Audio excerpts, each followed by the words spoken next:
weltare ɓiɓɓe fulɓe andu diine maɗa fedde heblo sukaɓe afrique weltare tv takkusan yoni to lekseyba gorgola to bele ndendi to ganki to wuro djibi alpha to tulde baali to seyyena wuro molo seyyena gabaɓi to wajjo bosoyaɓe to gurjuma to sincan gurjuma to dara salama to gurela sangi to tulde to gataga ko on takkusan juula ha nder galle ceerno amatijane alpha bato moderno ha to galle makko sama sa killinkara kay haydi ko on takkusan kadi juula ha to galle ceerno mohamed sama sa to matame ko taari ɗum kala ene jeeya e gardini kabaruji men to leydi mauritanie no gase jeeɗiɗi piccal 7 million taw ko haalisa ogguya e limore hinde nde ko ɗum tigui woni ko tawa ministére uji no gasa taw ko frais mission ngaji mumen e nder lewru woturu to lewru sénégal biyeteɗo papa Diop noon gardinoɗo kay gardiɗo landa benna bokko gardiɗo landa biyete ka bokko guis tawtoynoɗo landa député ji benna bokko yakar haaɓe mbawi hebde majorité to nder suudu sarɗiyeji o holli tigui wonde o filtile folo filino o démissionni ha laaɓi o woppi golle jeeyede kay e sarɗiyeji nder suudu sarɗiyeji leydi ndi to leydi mali laamu leydi mali e leydi risa e kala ñalawma cilagal ngal ɓeydo welde hano hannirta ni laamu leydi risa holliri ɓoyata ma batuji dimduɗi tonuji kewɗi guila e gawri ha e engrais ha e carburant kala ma mbaw yettade e nder leydi mali e mbadi ballala habaruji men jolam jaɓeri ma jaa ha to leydi italie to leydi france to corée du nord ha to corée du sud bisimilla mone ketki hotondirte joni piran pacciren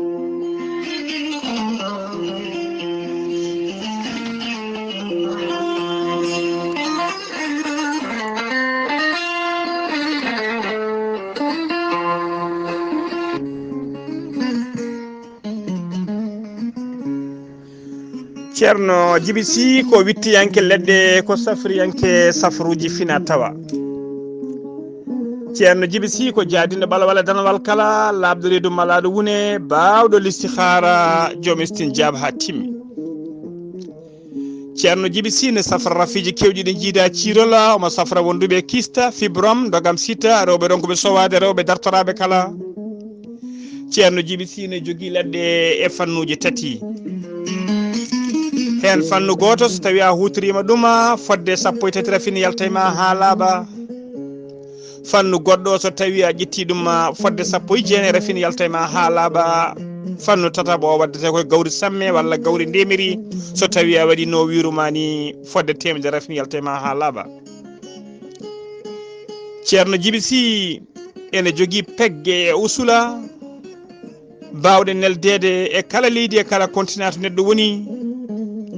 ceerno djiby sy ko bawɗo listihara ko inde makko inde nene ma dokkatamo o haala ko woni nder ma ha mbiya yoni ceerno djiby sy kala jiɗɗo waɗnede listihara so tawi gonɗo e nder leydi mauritanie ko ujunere mbuuɗu so tawi ko wonɓe leydi mali leydi sénégal leyɗele ɓattiɗe leydi mauritanie ko 4 CFA so tawi ko leyɗele afrique goɗɗuɗe walla asie amérique australie toon noon musidɓe tedduɓe listihara ko gratuit hay mbuuɗu yoɓetake ceerno djiby sy ne andina dendagal keɗineɓe mum kala leydi to gonɗa aɗa wawi neldede safruji ma hano hannirta ni ceerno djiby sy ne wiya dendagal keɗineɓe mum noddoɓe kala sahane donka hebdemo wona salade ko hewrede tan yo jomum insiste ma hebno hano hannirta ni ceerno djiby sy caggal nde waɗi tour e nder leydi mauritanie e oɗo saahaji no mo tawe to base makko mawɗo to legal netteka sara jeere netteka saɗa yiiɗi hebde ceerno djiby sy numéro makko téléphone e numéro makko whatsapp fof ko 47 22 80 84 omo gollodo e miñi kono wiye ceerno alassane sy numéro mum téléphone ko 32 62 04 99 walla mbaɗa 48 10 00 13 ceerno djiby sy ko labdo reedu malaɗo wune mbadden danɗo faade makko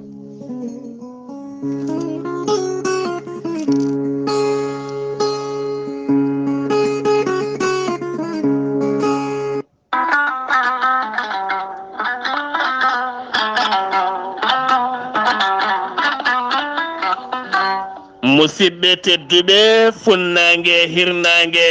reway worgo sahale ɓaleri jaam koye are meɗena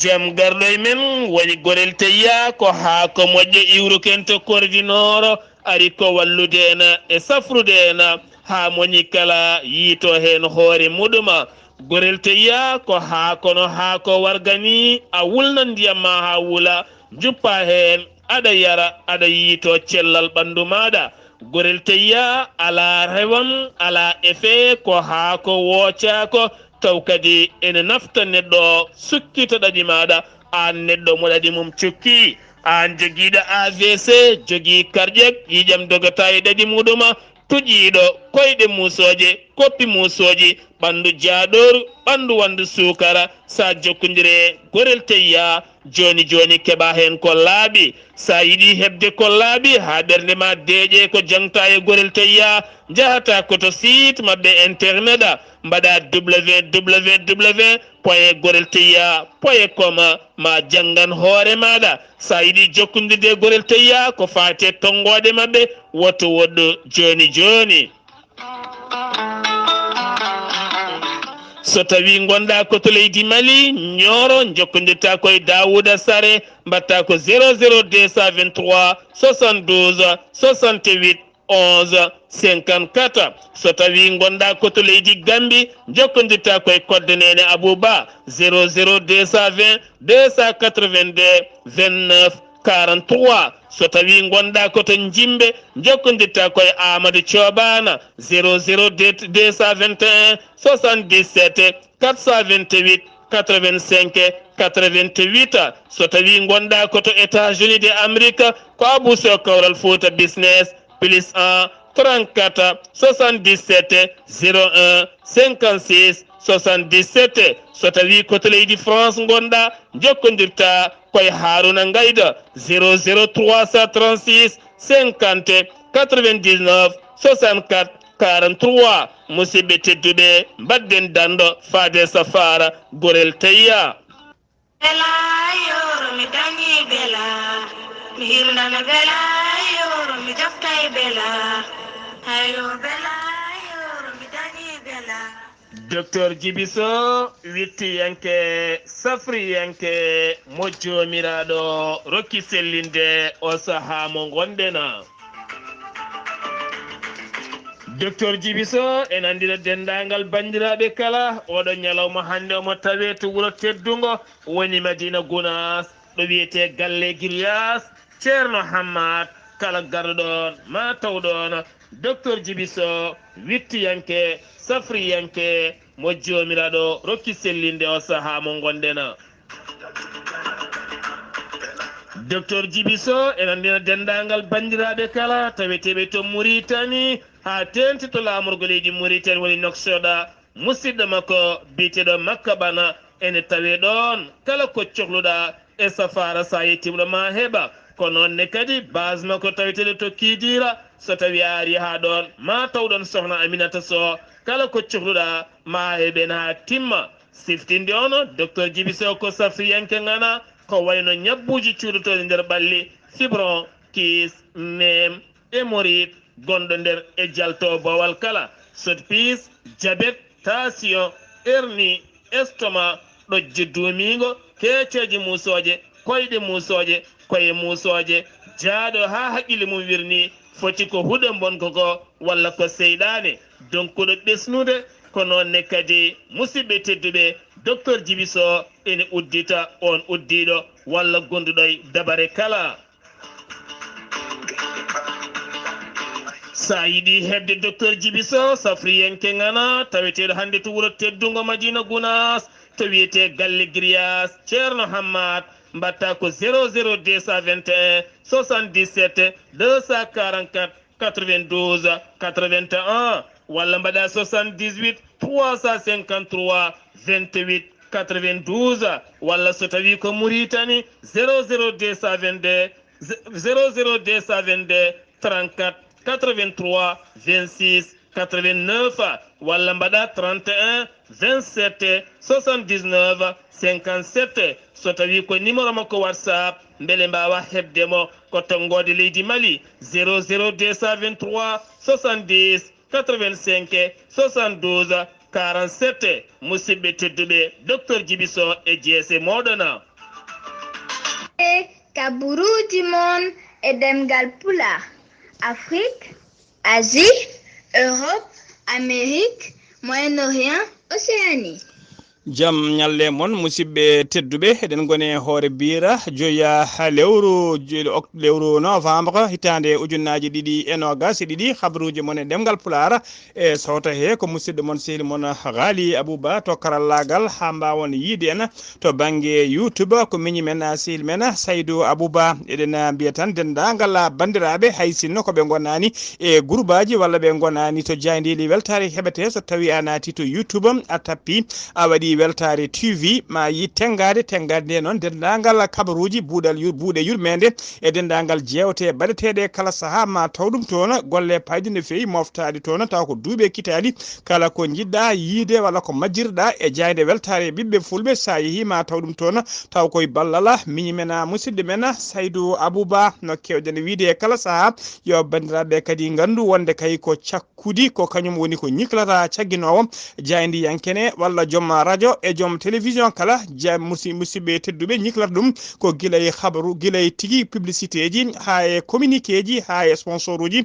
ko ɗum woni ko jogoto jayndeli men ɗum nan batten hakkillaji men no fewi e ɗeɗon gueɗe kabaruji men ɗemgal pulaar to leydi Mauritanie puddotoɗen wotere e jayndeli leydi Mauritanie witende alakbara ɓe kolliri tigui e nder wittoji mabɓe ɓe tawi tigui e nder lewru woturu woni lewru octobre mayno ndu e nder ministére uji nogas ɗiɓe teski ɗeɓe mbaɗi kay wittoji mabɓe ɓe tawi fodde nogas e jeeɗiɗi piccal 7 millions woni 27,8 millions taw ko uguya e limore hinde ɗe ko dépense noon dépense uji taw ko fereji de mission ɗiɗon nogas ministére uji mbanno tigui caggal leydi taw ɓe mbaɗi ɗum ko nder sappo ina yaa leydi ko ɓuuri hewde e mabɓe noon hollirama tigui keeɓi fereji mission kene ɓuuri salaire aji men to pucci dogata ɓe kolliri noon ɓe kolliri noon so tawi ɓe dokki yeru saabu kay ɓe kolliri e nder leydi Mauritanie ko fate salaire ministre ko million e temedde jeeɗiɗi ujunere ko 1,700,000 oguya ɗum woni salaire ministre e nder leydi Mauritanie ɓe kolliri noon so tawi koko fati e ɗiɗon fereji taw ko fereji mission so tawi ko yeruji seeɗa ɗiɓe dokki ko wayno yeru Ousmane Kane ko ministre des affaires économiques et de la promotion des secteurs productifs e nder balɗe sappo joyi ɗe wanno to dowlaji dentuɗe Amérique wondude balɗe jeegom ɗe o waɗi e nder leydi Arabie Saoudite fere mission makko hawri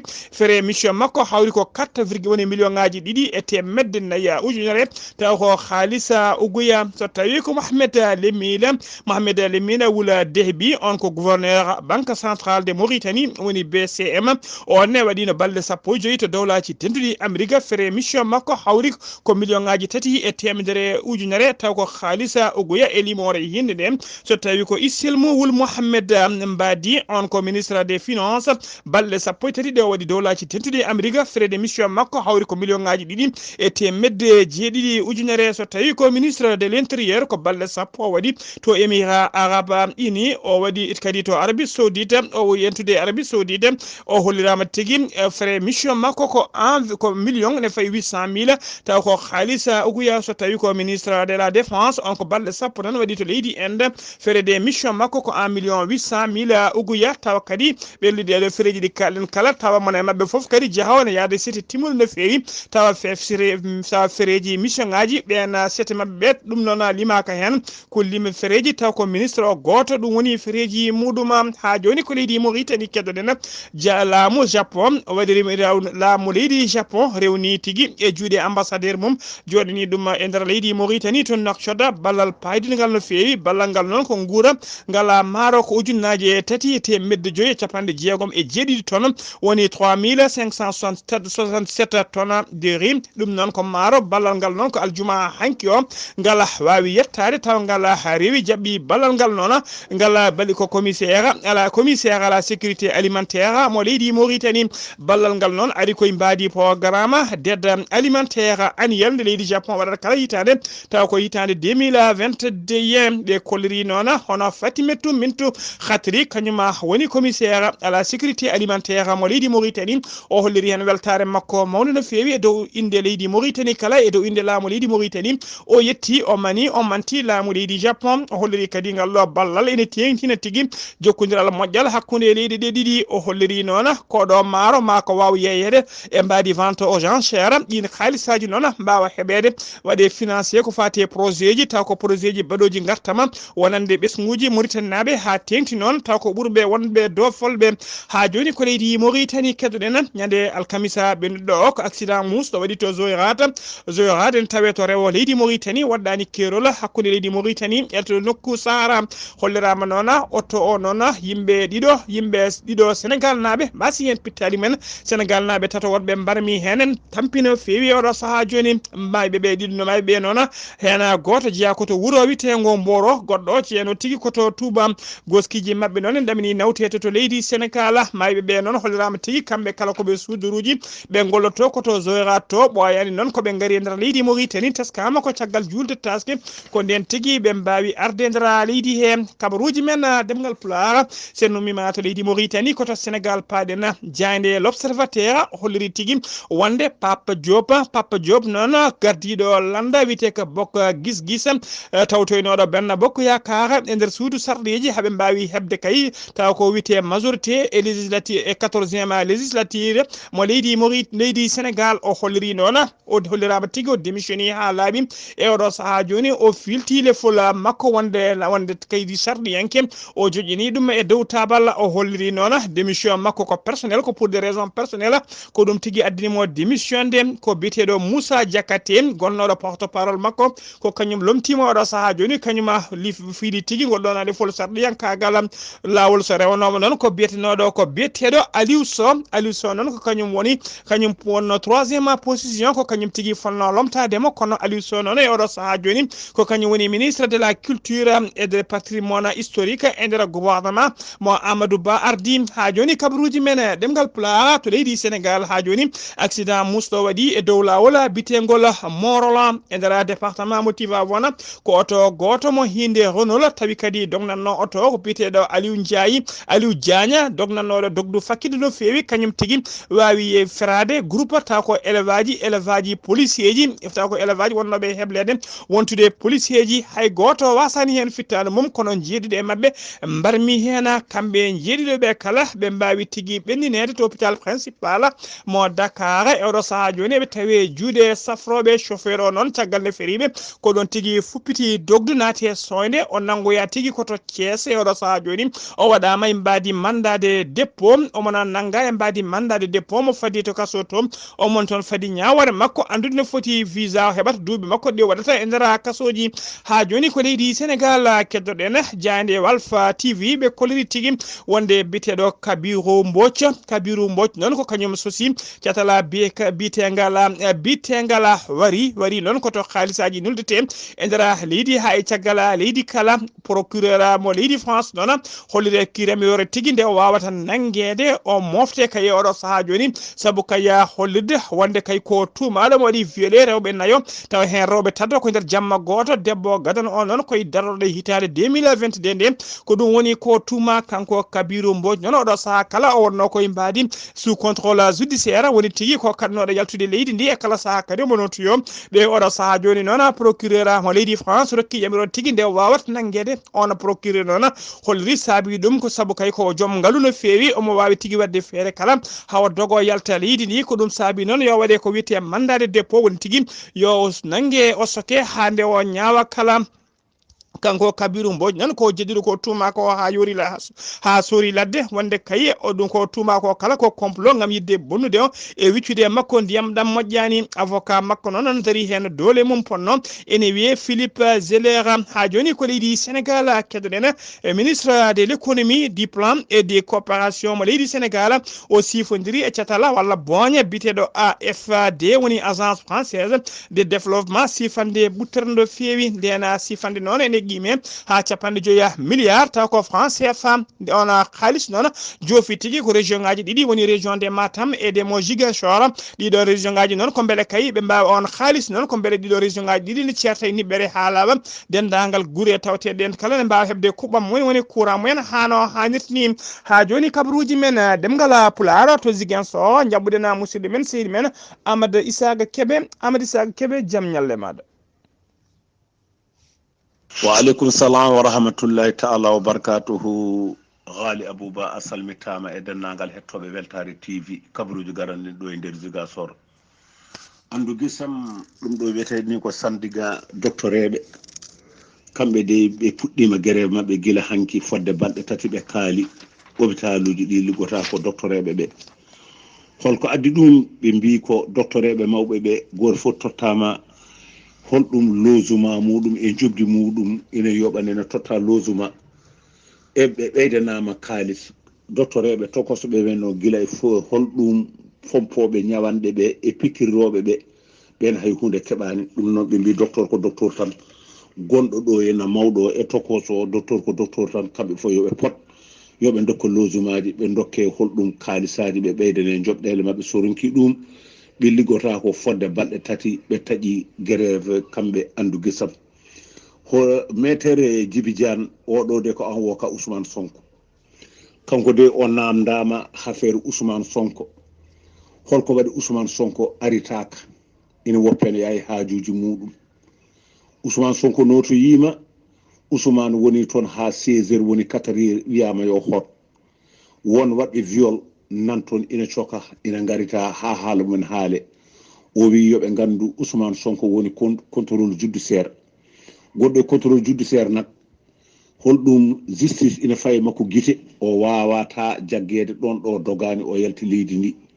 ɗum hay goto wawa jaggudemo ɗum woni ko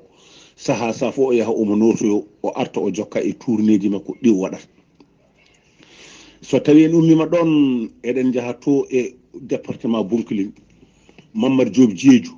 oɗo dey o dañi duuɓi temedere duuɓi joyyi ko tirailleur holton e guerre mondial wonno kanko de ko toon o yaano omo heɓe duuɓi temedere e duuɓi joyyi won ko haali oyi kamɓe de foddeji mabɓe ina wayno Sénégal darake ha farese wawa tuttudeɓe ɗum noon holto fawi kamɓe eɓe gulliti kanko koye heddiɓe he hewɓe hande duttima kanko e heddiɓe he ɗum noon omo waɗa ngoɗo erago yo leydi Sénégal waw darade beele eɓe jottane haqqeji mabɓe. So en mima ɗon cité Biaye école de nan toon école o nana yana e sukaɓe ɗum no ɓe gullitima école o maha ko 1963 fewde joni ɗum noon yoɓe mbaɗ feere ɓe dañane école kesso soronki ɗum jangde sukaɓe ɓe holnani fewde toon ɗum noon weltare TV musidɗo mon Ahmad Issa Kebe gorko mboto kabaruji ɗo foɗo radio Zig FM jokkodirde Ghalii Abuu Bah yo Allah ke walde jaam. Allahumma amina seydi Kebe golle ma jooɗi peewi sen ummima to Ziguinchor koto leydi Mali paaɗen jokkodiral hakkude leydi Mali e leydi Russie kala ñalawma e ɗum ɓeydo jirude hano hannirta ni e ɗum ɓeydo yarude yesso leydi Russie noon ɓe holliri tigui wonde ɓoyata tonnuji kewɗi taw ko gawri woni beele e engrais wondude e carburant ma waw ummade to leydi Russie taw ko batoji mabɓe gadda ɗum tigui ha to kaggulade ɗe leydi Guinée Conakry ko ɗon tigui ɗi kostata ɗon tigui ɗi kostata ko ɗon taw ko camion ngaji mawɗi mbawata rimdude ɗiɗon marchandise uji e citernaji mbawa nanno ɗum e nder leydi Mali ɗum ɗo noon ene tengtina tan cehilagal e jokkodiral moƴƴal e gollodiral hakkude leyɗe ɗe ɗiɗi ɗum noon ko caggal nde délégation taw ko délégation timmuɗo mo gouvernement mo leydi Mali e gardogol jagolgal mabɓe kalfinaɗo ko fate faggudu nde ɓe mbanno kay to Moscou lamorgo leydi Russie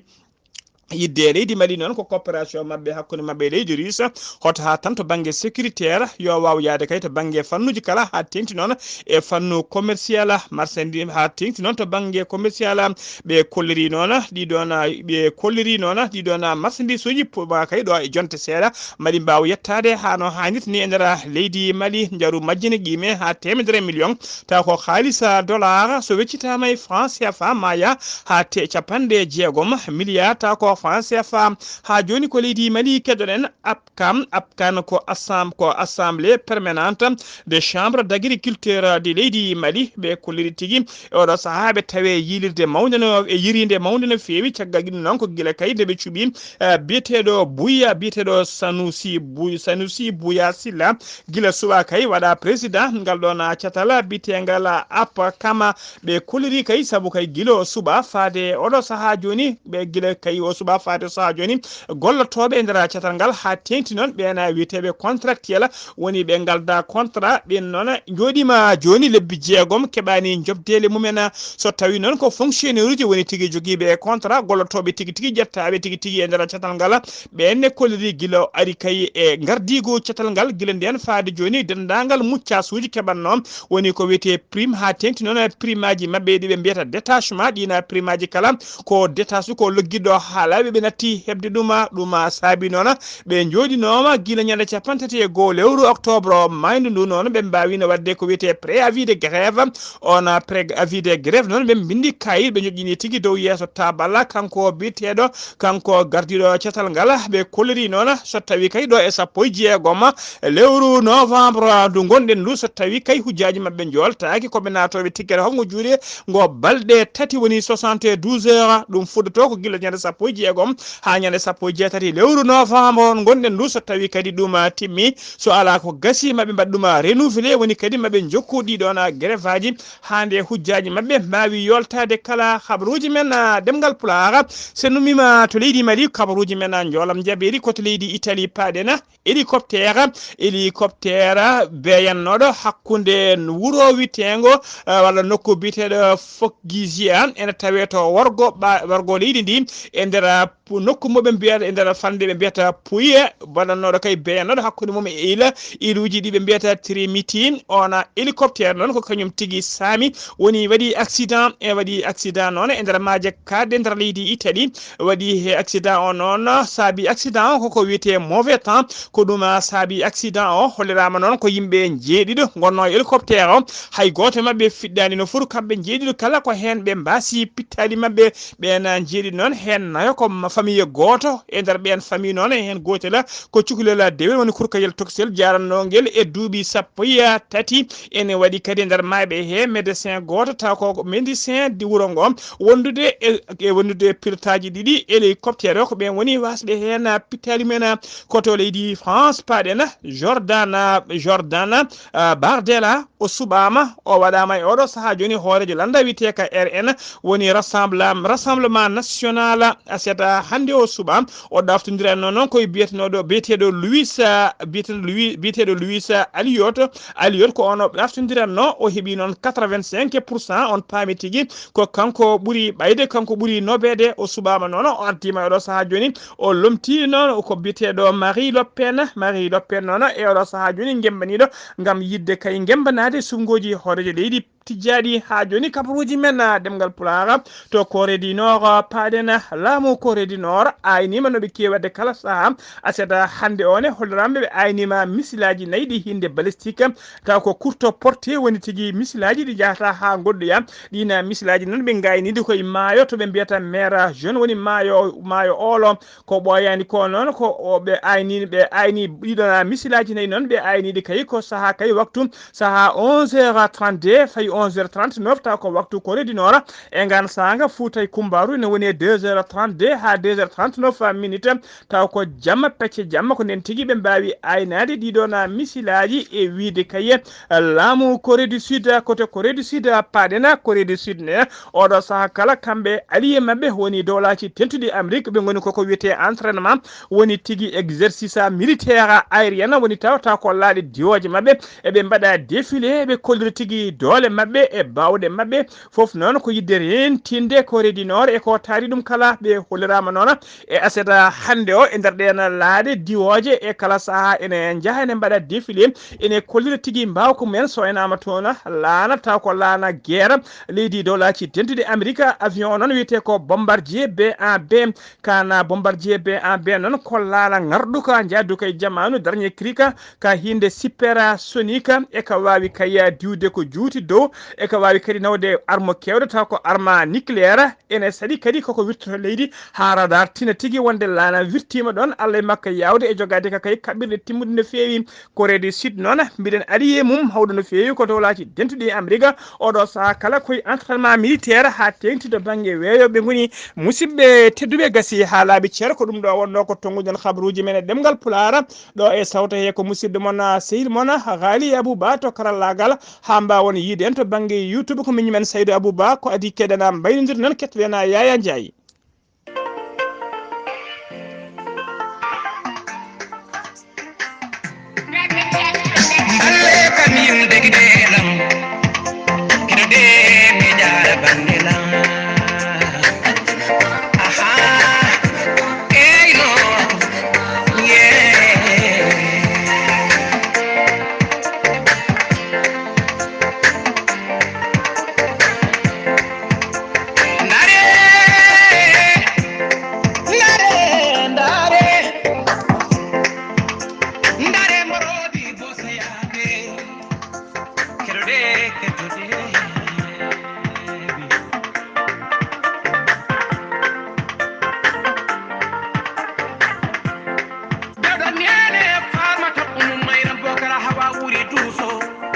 Babo jibi adama jibi ja afoma bonnani suudu nene kanko woni mbarodi bosoya debbo makko do e kande anem koto ko saare ma iman jibi iman Saydou ame habi bado kumba yella asi hayo gidam jeyna badja kulo tiedi